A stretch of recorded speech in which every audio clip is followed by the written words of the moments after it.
নমস্কার বন্ধুরা, নুপুরের সাথে রান্নাঘর আপনাদের সাথে স্বাগত। আজকে আমি একটা নতুন ধরনের একটা পোস্ত ভাপা করে দেখাবো। তাই ঝিঙে পোস্ত ভাপা, তা অনেক রকম তো ঝিঙে তো পোস্ত করে খেয়েছেন, এরকম ভাপা তো খাননি। আমি আজকে রেসিপিটা নতুন রেসিপি একটা আপনাদের সাথে শেয়ার করবো। তাই রেসিপিটা চলুন তাহলে দেখাই। তাহলে আমি এখানে একটা মিক্সচারে বাটি নিয়ে নিয়েছি, এক একটা মশলা তৈরি করে নেবো পোস্তটা। তাই এখানে আমি 3 প্যাকেট পোস্ত নিয়েছি, 20 টাকা করে প্যাকেট নয়, সেই প্যাকেট নিয়ে নিয়েছি ছোটো ছোটো প্যাকেটটা। আমি 3 প্যাকেট পোস্ত দিয়ে দিচ্ছি এখানটা।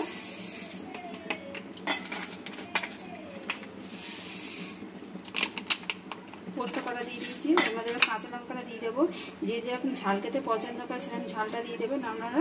এই আমি এখানে কটা লঙ্কা দিয়ে দিচ্ছি এখানটা, আর দিয়ে দিচ্ছি এখানে নুন আর একটু হলুদ দিয়ে দিচ্ছি পোস্তের মধ্যে একেবারে। আর দিয়ে দিচ্ছি একটুখানি চিনি, সামান্য অল্প করে দিয়ে আমি একটা মশলা পেস্ট তৈরি করে নেবো। এটা জল দিয়ে পেস্টটা তৈরি করে আপনাদের দেখাচ্ছি। আমার মশলা পোস্তটা রেডি হয়ে গেছে, দেখুন এভাবে মিক্সচারটা করে নিয়েছি একদম মিহি করে।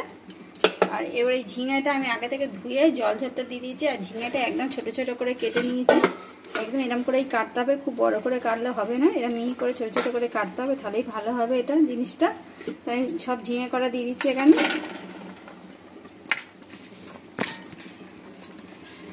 আমি এখানে 500 মতন ঝিঙে নিয়েছি, আর এখানে কটা কুমড়ো পাতা নিয়েছি। এটা লাউ পাতা না, কুমড়ো পাতা নিয়েছি। কুমড়ো পাতা থেকে মাথার যে ডুবটা সেটা আমি কেটে নিয়েছি, একদম প্লেন করে নিয়েছি পাতাটা, আর সিদ্ধ করে নিয়ে এমনি কাঁচা অবস্থায় আমি এটা দেবো পাতাটা। তো এখানে যে পোস্তটা আমি পেস্ট করে নিয়েছি, পোস্তটা সবটা আমি এতে দিয়ে দেবো আগে।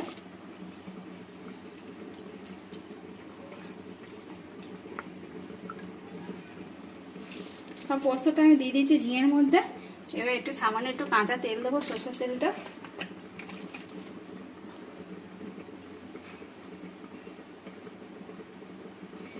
একদম অল্প করে দেবো তেলটা, বেশি দেবো না।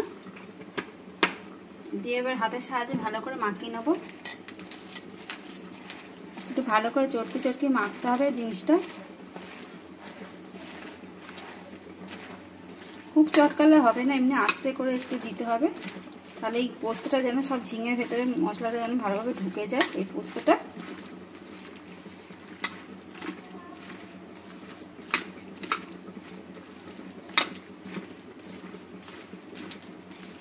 আমার এখানে মাখানো রেডি হয়ে গেছে, আমি এটা হাতটা ধুয়ে নেবো আগে। আমি পাতাটা নিয়ে নিয়েছি এখানটা, একটা পাতা নিয়ে নিয়েছি এখানে। পাতার মধ্যে এবার যে মশলাটা আমি মাখিয়ে নিয়েছিলাম ঝিঙের সাথে পোস্তটা, সেটা এবার দিয়ে দেবো। অল্প অল্প করেই দিতে হবে ঝিঙেটা, খুব বেশি দিলে হবে না। এই যে আমি মুড়ে নিচ্ছি কেমন করে, দেখুন আমি না এরকম করে পাতাটা মুড়ে নিতে হবে আগে। এই যে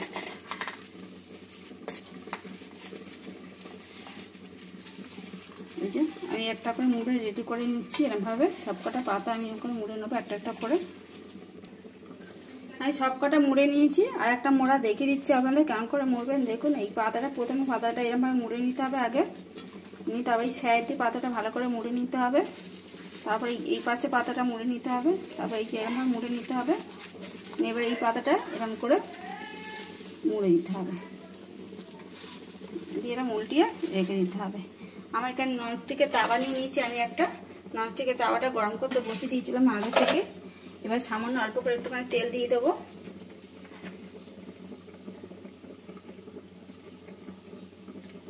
অল্প করে তেল দিয়ে দিচ্ছি, ভালো করে নেড়ে নিচ্ছি চারপাশটা। এবার একটা একটা করে তাওয়ার মধ্যে দিয়ে দেবো সবকটা, যেন না ভাঁজটা যেন না খুলে, ভালো করে হাত দিয়ে চেপে ধরে দিতে হবে এরমভাবে। এই যে একটা করে দিয়ে দিচ্ছি সবকটা।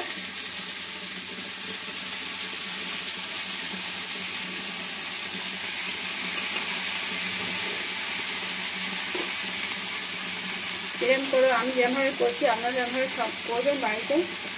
ঝিঙের ঝোল কি বা পোস্তর থেকেও এটা ভালো টেস্টি হয় খেতে, আর খুবই ভালো লাগে খেতে গরম গরম ভাতে। এটা এবার চাপা দিয়ে দেবো। তাহলে চাপাটা খুলে দিচ্ছি, মাঝে একবার চাপাটা খুলে দিয়েছিলাম, দিয়ে একটু উল্টে দিয়েছিলাম। দেখুন উপরটা কারণ পোড়া পোড়া হয়ে গেছে, যেন এরকম পাতাটা যেন পোড়া পোড়া হয়ে যায়, তাহলে পোস্তটা ভালো লাগবে খেতে। এই যে আবার একটুখানি উল্টে দিচ্ছি। এই দেখুন পাতাটা ভালোভাবে পুড়ে গেছে, দেখেছেন? এরকম যেন পুড়ে যায় পাতাটা উপরটা, এটা পুড়লেই বেশি ভালো লাগবে জিনিসটা খেতে। আর অবশ্যই এটা গরম গরম ভাত দিয়ে খাবেন, খেলে আরও ভালো লাগবে এটা। এই যে সব কথা, এবার আমি এটা থালায় করে নামিয়ে নেবো। আমার তো রেডি হয়ে গেছে, আমি গ্যাসটা বন্ধ করে দিচ্ছি, থালায় করে তুলে নিচ্ছি গ্যাসটা করে।